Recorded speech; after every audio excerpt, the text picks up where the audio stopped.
Hello students, कैसे हैं आप सभी लोग। तो स्टूडेंट्स, आज हम लोग देखने जा रहे हैं नए चैप्टर अध्याय 4, जिसका नाम है संधारित्र तथा परावैद्युत। ठीक है, तो इसका एक डेरिवेशन है, इसका नाम है दो आवेशित चालकों को एक दूसरे से जोड़ने पर आवेशों का पुनर्वितरण उभयनिष्ठ विभव। ठीक है, इससे पहले मैंने 3 चैप्टर के न्यूमेरिकल्स करा दिए हैं और 2-3 डेरिवेशंस कराए हैं। ना देखे हो तो प्लेलिस्ट में जाके चेक कर सकते हैं। ये वाला डेरिवेशन कराने के बाद मैं इसके भी न्यूमेरिकल स्टार्ट कर दूंगा। ठीक है, तो पहले हम लोग देख लेते हैं दो आवेशित चालकों को एक दूसरे से जोड़ने पर आवेशों का पुनर्वितरण या उभयनिष्ठ विभव। मतलब उभयनिष्ठ विभव क्या होता है और पुनर्वितरण में क्या होता है, सब देख लेते हैं। देखिए, मान लेते हैं कि ये दो चालक हैं, जिसका एक का नाम है ए और एक का नाम है बी। ठीक है, तो दोनों चालक अभी जो है स्वतंत्र रूप से अलग अलग हैं। मान लेते हैं पहले वाले चालक पे Q1 आवेश है, दूसरे पे क्या है, Q2 आवेश है। पहले चालक की धारिता क्या है, C1, और दूसरे चालक की धारिता क्या है, C2। मान लेते हैं पहले चालक का विभव V1 है और दूसरे चालक का विभव V2 है। तो आप एक फॉर्मूला जानते हैं कि Q बराबर क्या होता है, CV, ये होता है ना। तो पहले चालक के लिए क्या हो जाएगा, पहले चालक के लिए हो जाएगा Q1 बराबर C1 V1, और दूसरे चालक के लिए क्या हो जाएगा, Q2 बराबर C2 V2। ये हो जाएगा हमारे पास। अब आप एक चीज देखिए, अब क्या करते हैं, इन दोनों चालकों को हम लोग क्या करते हैं, आपस में एक तार से जोड़ देते हैं और मानते हैं उस तार की जो धारिता है वो क्या है, नगण्य है। ठीक है, हमने क्या किया, इनको एक तार से कनेक्ट कर दिया, जोड़ दिया। अब क्या होगा, जब तार से जोड़ देंगे तो मान लिया ए का जो विभव है उच्च है और बी का विभव क्या है, निम्न है। तो जो आवेश है वो उच्च विभव वाले क्षेत्र से निम्न वाले विभव वाले क्षेत्र में जाने लगेगा। और ये कब तक जाएगा, जब तक दोनों का जो विभव है वो क्या हो जाए, बराबर ना हो जाए। तो तार से जोड़ने पर मान लिया इनका उभयनिष्ठ विभव क्या है, V है। तो उभयनिष्ठ विभव का फॉर्मूला क्या होता है, उभयनिष्ठ विभव। ठीक है, देखते हैं हम लोग, उभयनिष्ठ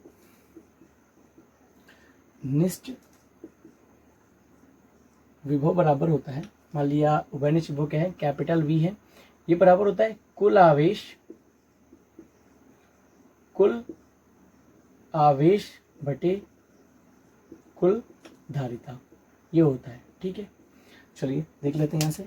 तो यहाँ से अगर हम देखें तो V का मान क्या मिल जाएगा हमको, कुल आवेश मतलब Q1 प्लस Q2, कुल धारिता मतलब C1 प्लस C2, ये हो गई।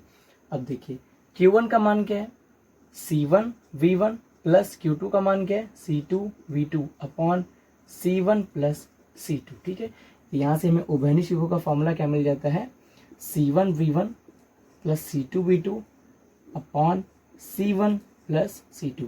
ये हमारे पास क्या आ गया, उभयनिष्ठ विभव आ गया।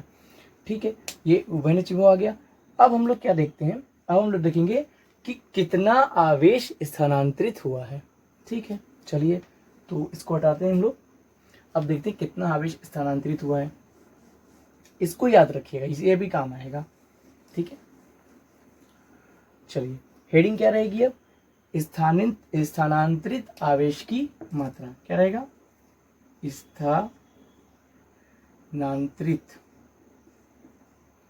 स्थानांतरित आवेश की मात्रा। ठीक है, देखिए पहले हमने क्या माना था, पहले हमने माना था कि ए पे विभव क्या था, Q1 था, बी पे विभव क्या था, Q2 है।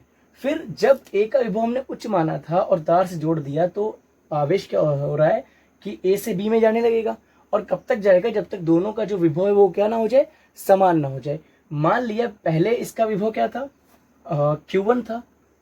सपोज करते हैं Q1 का मान 10 था, मान लेते हैं। ठीक है, और जब तार से जोड़ दिया तो आवेश इसका क्या हो गया, Q1 डैश हो गया।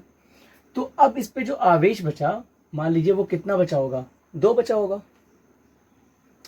ठीक है, 2 बचा होगा। तो अगर हम आपसे कहें कि कितना आवेश ट्रांसफर हुआ ये पता करना है, तो आप क्या करेंगे, Q1 में से Q1 डैश को घटा देंगे, यानी कि 10 में से 2 को घटाएं, कितना बचेगा, 8, यानी कि 8 गुलाम आवेश क्या हो गया, ट्रांसफर करके मान सकते हैं। तो यहीं से अगर हम देखें तो स्थानांतरित आवेश की मात्रा क्या हो जाएगी, स्थानांतरित आवेश की मात्रा ऐसे में क्या हो जाएगी, Q1 माइनस Q1 डैश बराबर, यही तो हो जाएगा। Q1 का मान क्या है, C1 V1 minus Q1 dash का मान क्या हो जाएगा। देखिए जब तार से जोड़ दिया तो इस पे आवेश क्या हो गया Q1 डैश, इस पे क्या हो गया Q2 डैश, विभव क्या हो गया, दोनं पे उभयनिष्ठ विभव हो गया V हो गया। लेकिन धारिता तो नहीं बदलने वाली ना, धारिता अगर इसकी C1 थी तो इसकी भी, इसकी C2 थी तो जोड़ने के बाद भी तो C1 ही C2 तो रहेगी। यानी कि हम कह सकते हैं Q1 डैश का मान क्या हो जाएगा C1 और V1 था लेकिन यहाँ पे क्या होगा उभयनिष्ठ विभव यानी कि V हो जाएगा। चलिए मान रख देते हैं। देखिए C1 V1 माइनस, अब ये लिखा है C1 तो C1 लिख दिया। V का मान कितना अभी भी निकला उभयनिष्ठ विभव का, निकला था C1 V1 plus C2 V2 upon C1 plus C2, यही तो निकला था हमारे पास। ठीक है, देखिए कि इसमें से कुछ कॉमन मिल रहा है। हाँ बिल्कुल मिल रहा है। सबसे पहले हमारे पास C1 कॉमन मिल रहा है दोनों में से। क्या बच रहा है अंदर, देखिए V1 बच रहा है, V1 माइनस इतना बटे इतना, तो ये इससे क्या करेगा गुणा करेगा तो क्या हो जाएगा C1 plus C2 V minus C1 V1 plus C2 V2, ये हो जाएगा ना। अच्छा ये V1 है, V1 लगा दिया और बटे में क्या रहेगा C1 प्लस C2 रहेगा, यहाँ तक ठीक है। और ये क्या चल रहा है हमारा Q1 माइनस Q1 डैश चल रहा है। ठीक है, अब देखते हैं यहाँ पे, इसको सॉल्व और करते हैं थोड़ा सा। देखिए अगर हम यहाँ से देखें तो ये हमें क्या मिलेगा ऊपर C1 upon C1 plus C2 ये मिलेगा। अंदर देखते हैं, ये मिलेगा हमें C1 V1 plus C2 V1 ये मिलेगा, माइनस ये क्या मिलेगा C1 V1 फिर माइनस C2 और V2, यही मिलेगा ना हमारे पास, ये मिल जाएगा। अब आप एक बात देखिए C1 V1 क्या हो गए, कैंसिल हो गए कैंसिल, बच क्या रहा है हमारे पास, ये बच रहा है C2 V1 और C2 V2, यही तो बच रहा है। यानी कि अगर हम इसको चीज़ को ऊपर वाले को हटाए देते हैं यहाँ से, क्या मिल जाएगा हमको वो देखते हैं हम लोग। ठीक है, ये भी हटाए देते हैं, कोई काम इसका नहीं है। स्थानांतरित आवेश की मात्रा यहाँ से देखिए, इससे और इससे क्या कॉमन मिल रहा है, ऊपर C1 था और C2 कॉमन नहीं मिल रहा है। जब C2 कॉमन मिल गया तो अंदर बचा क्या, अंदर बचा ये वाला V1 माइनस उधर वाला V2 upon C1 plus C2, ये स्थानांतरित आवेश की कुल मात्रा है। ठीक है, निकल आया हमारे पास C1 C2 ब्रैकेट में V1 minus V2 upon C1 plus C2 हो गया। अब देखते हैं दूसरी हेडिंग, आवेश के क्या लिखना है, आवेश के पुनर्वितरण में ऊर्जा का ह्रास, क्योंकि जब आवेश का पुनर्वितरण हुआ है तो ऊर्जा का कुछ ना कुछ ह्रास होगा, तो उसी को हम लोग, उसी का व्यंजक हम लोग देखते हैं। चलिए इसको उठाते हैं यहाँ से। अब हम लोग हेडिंग क्या डालेंगे, आवेशों के पुनर्वितरण में,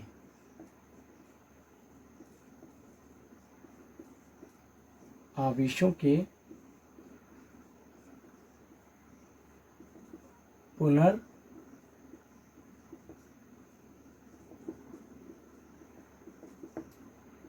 में ऊर्जा ह्रास। ठीक है, ऊर्जा ह्रास या हानि, ये रहेगी हमारी हेडिंग। ठीक है, चलिए देखिए मान लेते हैं जब इनको जोड़ा नहीं गया था तो इसके ऊपर जो ऊर्जा थी वो क्या थी U1 थी और इस पे ऊर्जा क्या थी U2 थी। जब जोड़ा नहीं गया था तो पहले चालक की ऊर्जा क्या हो जाएगी, यहाँ लिखेंगे पहले चालक की ऊर्जा। ठीक है, या इसको पहले हम लोग ऐसे लिख देंगे कि चालकों को जोड़ने से पहले क्या लिखेंगे, लिखेंगे चालकों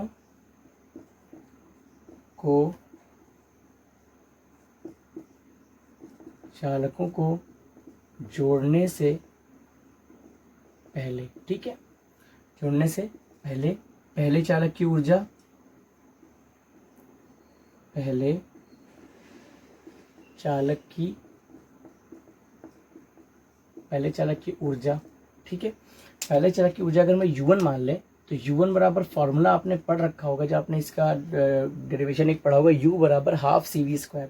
तो पहले चालक के लिए क्या हो जाएगा 1/2, C की जगह क्या हो जाएगा C1 और V1²। ठीक है, इसी प्रकार जो हम लिखेंगे, क्या लिखेंगे दूसरे चालक के लिए,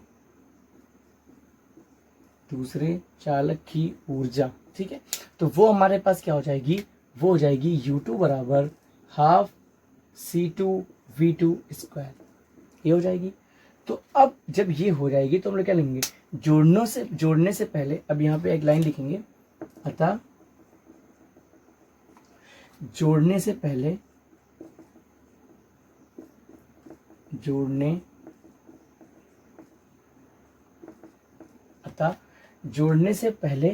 दोनों चालकों की,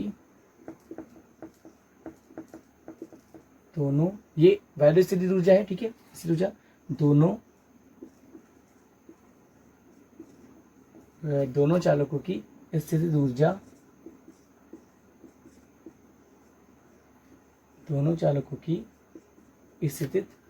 ऊर्जा, ठीक है। अगर हम दोनों चालकों की स्थितिज ऊर्जा, यहाँ पे एक चीज रहेगी, दोनों चालकों की कुल स्थितिज ऊर्जा, ठीक है, कुल स्थितिज ऊर्जा, क्योंकि U1 की पहले चालक की ये निकली है, दूसरे चालक की ये निकली है, तो कुल स्थितिज ऊर्जा हम अगर कैपिटल U मान लें तो ये क्या होगी, जोड़ने से पहले U1 प्लस U2, यही तो होगी। यहां से अगर हम देखें तो हमें मान क्या मिल जाएगा, U1 का मान मिलेगा 1/2 C1 V1 square plus 1/2 C2 V2 square, ये मिलेगा। अब यहां से देखिए कॉमन इसमें से क्या मिल रहा है, अगर आप गौर से देखें तो सिर्फ 1/2 कॉमन मिल रहा है, ठीक है। अंदर क्या बच रहा है, C1 V1 square plus C2 V2 square, ये जोड़ने से पहले इनकी स्थितिज ऊर्जा है, ठीक है। ये हमें कब मिली, जोड़ने से पहले मिली, तो इसको जो है यहीं पे रखते हैं। अब हम जोड़ने के बाद देखते हैं, तो हटा लेते हैं, एक काम करते हैं, इसे यहाँ पे कहीं लिख लेते हैं, जोड़ने से पहले से U का मान क्या है, 1/2 C1 V1 square plus C2 V2 square, ठीक है, ये जोड़ने से पहले यही। अब चलिए, अब हम लोग क्या लिखेंगे, चालकों को जोड़ने के बाद कुल स्थितिज ऊर्जा, ठीक है।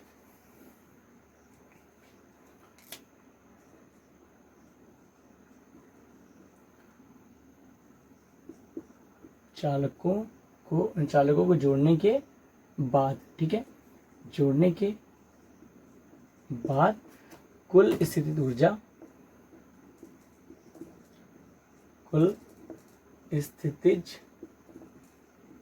ऊर्जा, चलिए देखिए, जब इन्हें जोड़ दिया गया तो हमने मान लिया उनकी स्थितिज ऊर्जा क्या हो गई, U1 डैश हो गई, सॉरी U डैश हो गई। अब एक बात बताइए, इस U बराबर होता क्या, हाफ CV स्क्वायर होता है ना, तो 1/2 कुल का मतलब देखिए, दोनों की धारिताएं जुड़ जाएंगी ना, तो C1 प्लस C2 हो जाएगा, C की जगह क्या हो जाएगा, C1 प्लस C2, और V स्क्वायर, तो V क्या होगा, ओबेनिश विभव होगा जब जोड़ दिया रहेगा, तो यानी कि टोटल V कैपिटल V वाला स्क्वायर हो जाएगा। तो U डैश बराबर 1/2 C1 प्लस C2। अब एक बात बताइए, V यानी कि उभयनिष्ठ विभव क्या मान आया था, उभयनिष्ठ विभव C1 V1 plus C2 V2 upon C1 plus C2। अब एक बार बताइए, इस पर स्क्वायर लगाया तो दोनों पे हम लोग क्या लगा देंगे, स्क्वायर लगा देंगे। अलग अलग क्यों लगाया, क्योंकि इसको काट देंगे, यहाँ से C1 से ये C1 वाला स्क्वायर कट गया, तो U डैश हमें मिला क्या, मिला 1/2 C1 V1 plus C2 V2 का होल स्क्वायर अपॉन क्या मिला, C1 प्लस C2, ये हमारे पास मिल गया जोड़ने के बाद स्थितिज ऊर्जा। ये जोड़ने से पहले स्थितिज ऊर्जा थी। अब ऊर्जा ह्रास कैसे निकलेगा, जैसे मान लीजिए पहले ऊर्जा थी 15, ठीक, फिर ऊर्जा जो है जोड़ने के बाद रह गई 7, तो हमें पता क्या चलेगा कितनी हानि हुई है, तो हम कह सकते हैं कि 15 में से अगर हम 7 घटा दें और पॉजिटिव हमें मिल जाए, निगेटिव नहीं पॉजिटिव मिल जाए, समझ जाएंगे, यानी कि जो ऊर्जा हुई है क्या हुई है, ऊर्जा की हानि हुई है, जैसे यहाँ पे 8 आया है।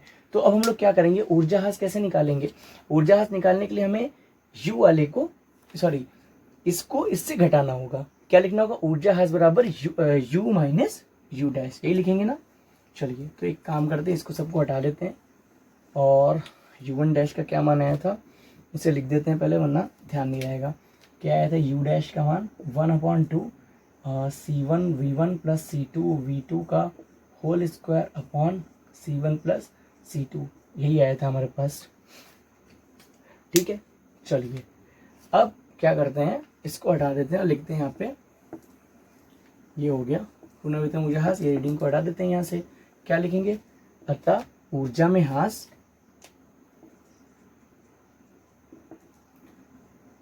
अतः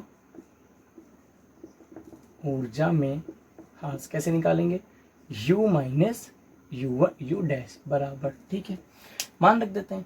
u का मान पहले क्या दिया रखते हैं, 1/2 c1 v1 square plus c2 v2 square, ये मिला हमें किसका मान, u का मान, माइनस u डैश का मान क्या है 1/2, नीचे क्या है c1 प्लस c2, ठीक है, यही है। ऊपर हमारे पास क्या मिला c1 v1 plus c2 v2 का होल स्क्वायर, यही मिला हमारे पास। चलिए तो यहाँ से अगर हम देखें ऊर्जा से u माइनस यू डैश बराबर, सबसे पहली बात तो कॉमन क्या मिल रहा है उसे निकाल लेते हैं, 1/2 कॉमन मिल रहा है, चुपचाप निकाल लेते हैं। अब देखिए अंदर बच क्या रहा है हमारे पास, इधर बच रहा है c1 v1 square plus c2 v2 square, ये बच रहा है, ठीक है, ये हमारे पास बच गया एक। अब इधर क्या बचा, माइनस ये 1/2 निकल गया, क्या बचा c1 v1 plus c2 v2 का whole square upon c1 plus c2, यही बचा हमारे पास। अब देखिए हमें c1 प्लस c2 को ही बाहर निकालना है, तो हम क्या करें, एक c1 प्लस c2 से इसमें क्या कर दें, गुणा कर दें, और एक c1 प्लस c2 से इसमें क्या कर दें, भाग कर दें। अब देखिए आराम से इसमें से कॉमन क्या मिल जाएगा, यानी कि मिल जाएगा u माइनस यू डैश बराबर 1/2, नीचे क्या कॉमन मिल गया c1 प्लस c2, ये कॉमन मिल गया। अब बचा के अंदर वो जो बचा उसको लिख लेते हैं। देखिए ये दोनों तो निकल गए, अब जो बचा उसको हम कैलकुलेट कर रहे हैं डायरेक्ट। देखिए c1 और ये c1, अगर इस c1 का इस c1 से क्या करेंगे हम लोग, गुणा करेंगे, तो c1 मिलके क्या मिल जाएगा c1 स्क्वायर, ठीक है, यही तो मिलेगा हमारे पास। चलिए फिर बचा क्या, v1 स्क्वायर हो गया। अब c1 का गुणा इससे कराएंगे तो क्या मिलेगा, c1 c2 v2 स्क्वायर, ये मिल जाएगा, खत्म ये चीज। अब c2 का गुणा करते हैं, क्या मिल जाएगा इधर यहाँ पे प्लस का c1 c2 v1 स्क्वायर, ठीक है, फिर इसका c2 का इससे कराएंगे तो क्या मिलेगा c2 स्क्वायर v2 स्क्वायर, ये मिल जाएगा। यहाँ तक की बात खत्म हो गई, इसको हटाते हैं यहाँ से।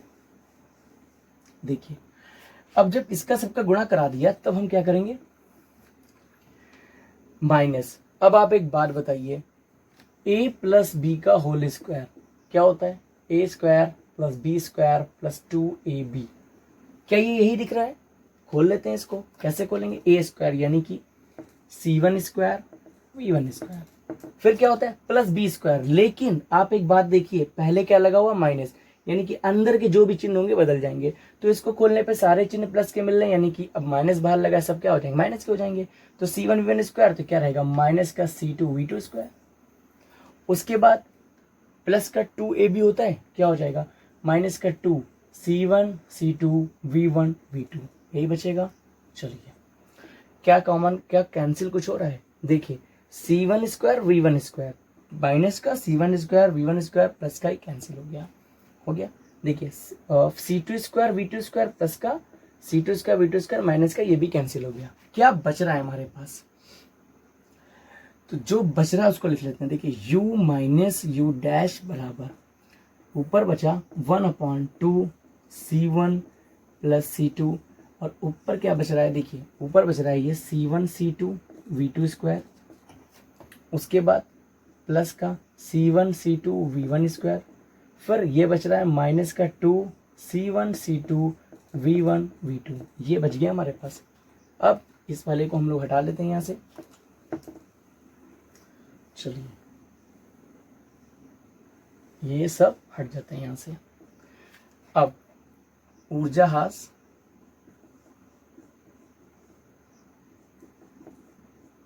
u माइनस यू डैश बराबर, देखिए नीचे तो रहा हमारा 2 c1 प्लस c2, यही रहा, जो कॉमन मिल रहा है उसे देखते हैं। यहाँ c1 c2, यहाँ c1 c2, यहाँ c1 c2, क्या कॉमन हमें मिल जाएगा, इस तरह से कुछ, इसको 1 को हटा लें, जब 1 से गुणा किसी भी होता है वही गुणा हो जाता है, c1 c2, ये क्या हो गया हमारा बाहर निकल गया। क्या बचा अंदर, या बहुत कायदे से देखिए तो अब यहाँ पे एक फॉर्मूला दिख रहा होगा। चलिए ये बताइए a माइनस बी का होल स्क्वायर क्या होता है, a स्क्वायर होता है प्लस बी स्क्वायर होता है माइनस 2ab होता है, नहीं होता है। जरा इसे देखिए, ये रहा a स्क्वायर यानी कि v1 स्क्वायर, फिर प्लस बी स्क्वायर यानी कि v2 स्क्वायर, तो v1 स्क्वायर v2 स्क्वायर मिल गया हमें, प्लस का दोनों मिल गए, यानी कि ये दो मिल गए। अब -2ab ढूंढना है, तो ये देखिए c1 c2 निकल गया -2ab। तो क्या हम इसको v1 - v2 का होल स्क्वायर नहीं लिख सकते हैं? बिल्कुल लिख सकते हैं। तो ये हमारा आ गया ऊर्जा ह्रास का व्यंजक। ठीक है, अब देखते हैं कि ये ऊर्जा ये पॉजिटिव है कि नहीं है, तभी तो पता चलेगा ऊर्जा की हानि हुई है कि नहीं हुई है। देखिए c1 c2 दोनों क्या है, धनात्मक है, तो यहाँ पे लिख देते हैं। ठीक है, ठीक है, इस व्यंजक में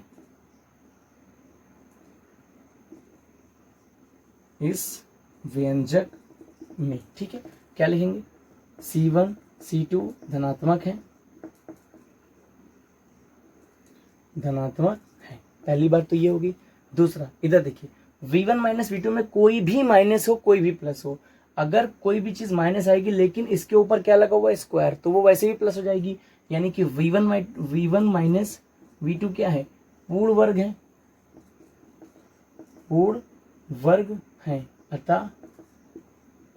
अतः जब ये भी पॉजिटिव पूर्ण वर्ग है अतः धनात्मक होंगे, पूर्ण वर्ग है अतः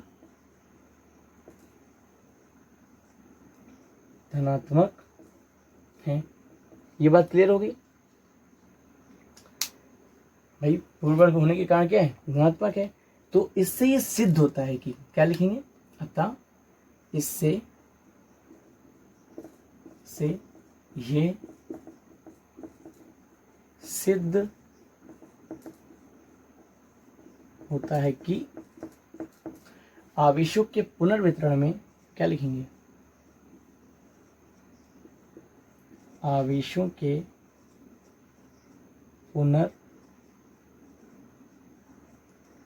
के पुनर्वितरण में क्या होता है, ऊर्जा की हानि होती है, ऊर्जा ह्रास होता है। ये हमारे पास आ गया ऊर्जा हानि का व्यंजक, और ये हो गया प्रूवमेंट इसका पूरा। ठीक है, तो आई होप आपको समझ में आ गया होगा। अब इसकी नेक्स्ट वीडियो जो आएगी उसमें मैं आपको संधारित्र की धारिता का जो व्यंजक है वो कराऊंगा। ठीक है, तो अगर वीडियो अच्छी लगे तो लाइक करिएगा। Thank you so much.